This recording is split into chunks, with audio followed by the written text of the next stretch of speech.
सांगा महाराज, आजचा जो प्रोग्राम आहे ते काय आहे, याच्या पाठीमागचा काय उद्देश आहे, कशामुळे ठेवलेला आहे, काय सांगू शकाल आपण? या कार्यक्रमाचा मागे उद्देश आहे की कथा प्रत्येकांना माहिती आहे. आपण वेळोवेळी रामकथा, शिवकथा, देवी भागवत हे ऐकत राहतो. पण जे हे पौराणिक गाथा आहे त्याच्यातून आजच्या लोकांनी काय प्रेरणा घ्यायला पाहिजे. आपण महिषासुर मर्दनीचे गाथा ऐकतो. आपण शुम निशुमचा वध करणारे गाथा ऐकतो. आपण मधुकैटभ ने वध केला देवीने त्याचे कथा ऐकतो. पण मधुकैटभ कोण आहे, तो आजी आहे का समाजात व्याप्त?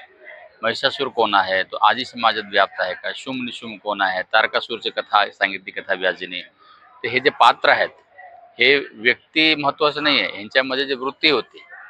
मधुकैटभ एक व्यक्ती आहे. मधु म्हणजे जे आसक्ती ठेवणारा, कैटभ म्हणजे ईर्ष्या द्वेष ठेवणारा, महिषासुर म्हणजे म्हैसारखी वृत्ती घेऊन वावरणारा.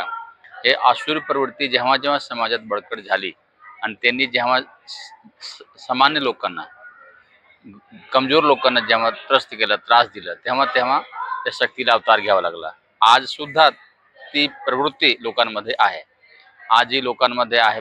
आजही लोक महिषासुर सारखे वागतात, आजही मधुकैटभ सारखे वागतात, आजही तारकासूर सारखे वागतात. आजही शुम सारख्या लोकांच्या अत्याचार आणि आतंक समाजात आहे.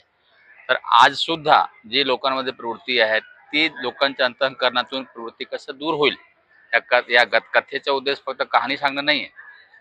मुख्य आहे तो ब्रह्मज्ञान, जो आध्यात्मिक ज्ञान, तो ज्ञान ज्याद्वारे आतमधले ती प्रवृत्ती दूर होतील आणि आज आपला समाज सुद्धा माणसामध्ये जी प्रवृत्ती आहे आसुरी, त्या प्रवृत्तीपासून मुक्त व्हावी, हा उद्देश आहे या कथेचा.